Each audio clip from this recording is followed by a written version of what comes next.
Kamusta kayo? Halina't pakinggan natin ang isang napakagandang kwento tungkol sa isang napaka-espesyal na araw para sa isang batang pamilya at ang pangako nila sa loob ng templo.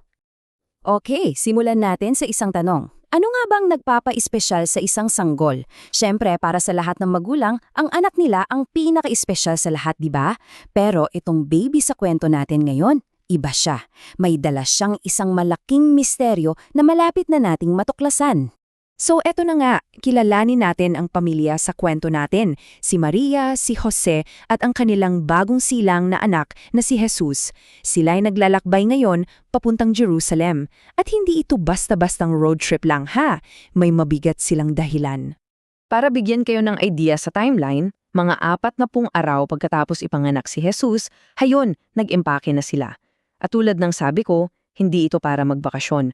May sinusunod silang isang napakahalagang tradisyon o batas. So ano ba itong batas na to? Tinatawag itong batas ng panganay. Parang ganito yan. Yung unang anak na lalaki sa pamilya, kailangang i-dedicate o i-alay sa Diyos. Ginagawa nila to para alalahanin yung isang mahalagang pangyayari sa kasaysayan nila nung niligtas ng Diyos ang mga panganay na anak nila sa Ehipto. Kaya ito'y isang malaking thank you at pagtupad sa pangako.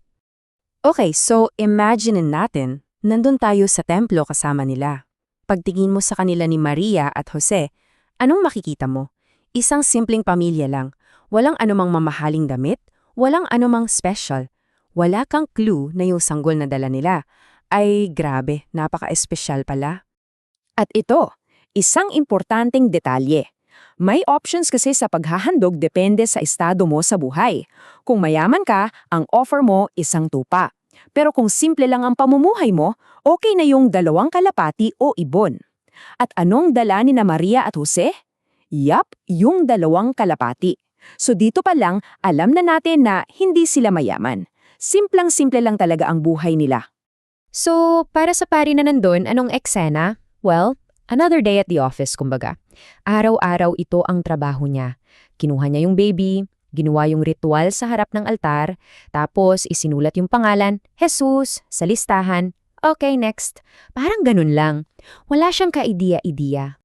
Pero yun na nga, may hindi siya nakikita. Sabi nga, hindi niya nakita ang nasa likod ng tabing. Hindi niya nabasa yung misteryo. Kasi ang totoo, yung baby na hawak-hawak niya na para sa kanya ay isa lang sa marami, ay ang mismong hari ng langit. Wow! Ang bigat no? Hindi niya alam, hawak niya yung babago sa buong kasaysayan. At dito, biglang nagbago ang ihip ng hangin. May pumasok, isang matandang lalaki, si Simeon. At sa pagpasok niya, parang may nag-iba sa atmosphere ng templo. Alam mo yung feeling na parang biglang tumigil ang oras? Ganon. So, sino ba itong si Simeon? Isa siyang mabuti at tapat na tao. Pero may special sa kanya. May pinangahawakan siya ang isang pangako. Ang pangako, hindi daw siya mamamatay hanggat hindi niya personal na makikita yung hinihintay nilang tagapagligtas. Grabe yung pag-asa niya, di ba? At sa mismong araw na to, parang may bumulong sa kanya. Pumunta ka sa templo ngayon. At boom! Pagpasok niya, nakita niya agad sila Maria. Walang alinlangan, nilapitan niya sila. Kinuha niya yung sanggol, si Jesus, binuhat sa kanya mga bisig at itinaas sa langit. At sumigaw siya ng papuri sa Diyos. Sigurado, lahat ng tao napatingin. Sino tong matandang to? Siyempre, gulat na gulat din yung pare at lalo na sina Maria at Jose. At sa sobrang tuwa niya, ito ang sinabi niya. Nakita na ang mga mata ko ang kaligtasan. Isang liwanag para sa lahat ng tao.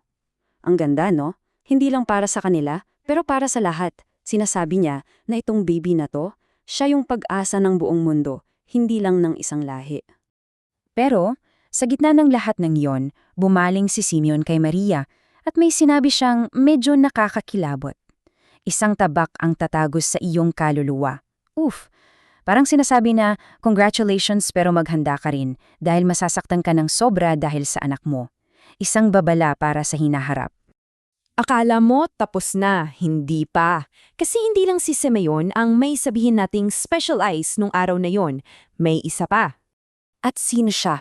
Si Ana, isang propetisa. Matanda na rin at sobrang tapat sa Diyos. At get this, sakto, sa moment na yon, dumating din siya. Parang meant to be, di ba? At anong ginawa niya? Kinumpirma niya lahat ng sinabi ni Simeon at nagpasalamat din siya. Parang sinasabi na yung mga taong totoong naghihintay at nananampalataya, sila yung unang nakakakita. Okay, so pagkatapos ng lahat ng commotion na yon, balikan natin si Maria. Grabe, di ba? Imagine, ikaw yung nanay, ang daming nangyari sa isang araw lang. At lahat ng narinig niya, lahat ng nakita niya, itinago niya yon lahat sa puso niya. Para pag-isipan, para intindihin. Ano kaya yung mga tumatakbo sa isip niya? Siguro, yung sinabi ng mga pastol nung gabi na isinilang si Jesus, tapos yung mga nabasa niyang propesya noon pa man, yung sobrang nakakatuwang blessing ni Simeon, pero at the same time, yung medyo nakakatakot na babala tungkol sa tabak. Halo-halo yung emosyon niya for sure. Kaya habang hawak niya ang kanyang anak, habang tinitinitigan niya, puno siya ng pag-asa. Pero at the same time, alam niyang hindi pa niya naiintindihan ang lahat. May saya, pero may kasamang misteryo. May malaking kwento na mag-u-unfold pa lang. At dyan muna nagtatapos ang parting ito ng kwento. Pero mag-iiwan ito sa atin ng isang tanong na pwedeng pag-isipan. Anong klasing hari ang nagsisimula sa ganito kapayak na paraan? Ipinanganak sa isang sabsaban, ang handok ng pamilya ay para lang sa mahihirap, at sa templo, 2 matanda lang ang nakakilala sa kanya. Ano kaya ang sinasabi nito tungkol sa pagiging hari niya? Ayan, pag-isipan natin yan.